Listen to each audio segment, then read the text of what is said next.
လေးဝက်ဆက်ရှုံးပွဲကြုံတွေ့ထားတဲ့ Thai Fighter နဲ့ One Friday Fight One Off Fight မှာရှင်ပြိုင်သွားမယ့်တန်းစင်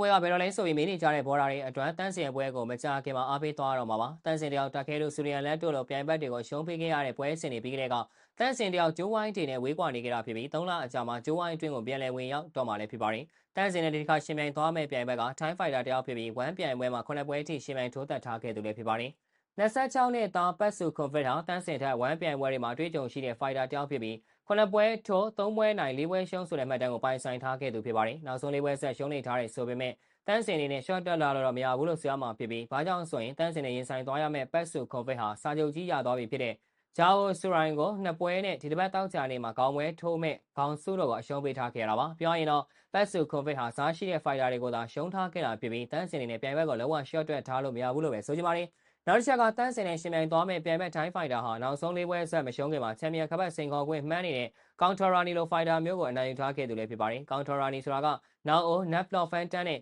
Patsu Konvik ကို2ပွဲဆက်အနိုင်ယူထားတဲ့ Jao Sorino လို fighter တွေကိုအနိုင်ယူထားတဲ့ fighter တယောက်ပါ။ဆိုပါလဲလို့ flyweight ကပောင်စင်ချန်ပီယံတယောက်နဲ့ရှင်ပြိုင်ထိုးတက်ခဲ့ပြီးဒိုင်ယန်ဆုံးဖြတ်အထည်နီတီရအောင်စွမ်းဆောင်ပြထားခဲ့တဲ့အထိ Counterani ဟာ1ချန်ပီယံရှင်းမှာစွမ်းဆောင်ရည်ကောင်းတွေကိုပိုင်ဆိုင်နေခဲ့သူလည်းဖြစ်ပါတယ်။အဲ့လို fighter တယောက်ကို Patsu Konvik ကအနိုင်ယူပြထားခဲ့တာဖြစ်ပြီးနောက်ဆုံး4ပွဲဆက်ရှုံးပွဲကြုံထားတဲ့ fighter တယောက်ဆိုပြီး short တွက်ထားလို့တော့ရမှာမဟုတ်ပါဘူး။တန်းစင်အတွက်လည်းဒီပွဲဟာအတော်လေးကိုရေးပါတဲ့ပွဲစဉ်တစ်ပွဲဖြစ်တယ်လို့သူ့အနေနဲ့ပြောင်းဆုံးနေတဲ့ယုံကြည်မှုတွေကိုပြန်လည်တည်ဆောက်သွားရမယ့်ပွဲစဉ်တစ်ပွဲလို့ဆိုရမှာပါ။သူ့အတွက်ရောသူ့အပေါ်ယုံကြည်ချက်ထားတဲ့ပရိသတ်တွေအတွက်ပါတန်းစင်နေတဲ့ယုံကြည်မှုတွေကိုပြန်လည်ရယူပေးသွားမှာဖြစ်ပြီးပြောင်းဆုံးနေတဲ့ယုံကြည်မှုနဲ့ဝေးကွာနေတဲ့နိုင်ပွဲတွေကိုပြန်လည်ရှားယူသွားဖို့လိုအပ်နေကြတာလည်းဖြစ်ပါတယ်။ပြိုင်ဘက် fighter ကလည်း၄ပွဲဆက်နဲ့ရှုံးပွဲကြုံတွေ့ထားခဲ့ရဖြစ်တဲ့အတွက်ကြားနာခဲလာဝယ်ရှိနေခဲ့ပြီးတန်းစင်နေနဲ့အဆိုအချက်ကိုတော့တေချာလေးသတိထားသွားဖို့တော့လိုအပ်တယ်လို့ပဲဆိုကြပါမယ်။နောက်ပြီးပြိုင်ဘက် fighter ဟာစိတ်ရှိတဲ့ fighter တယောက်ဖြစ်တဲ့ဆိုတာကိုလည်းသတိချက်ဖို့လိုအပ်ပြီးစူရီယန်လက်နဲ့ပွဲစဉ်ကလို့ကိုယ့်ဘက်ကအသာစီးရယူပြီးမှပြန်လည်အရှုံးပေးလိုက်ရတာမျိုးမဖြစ်ရလေအောင်ပြင်ဆင်ထားဖို့လိုအပ်ပါတယ်။တန်းစင်ဆိုတာကလည်းတက်ခဲတို့စူရီယန်လက်တို့လိုအစိပ်ပြင်းတဲ့ fighter တွေနဲ့ရင်ဆိုင်ထားခဲ့ပြီးဖြစ်တာမို့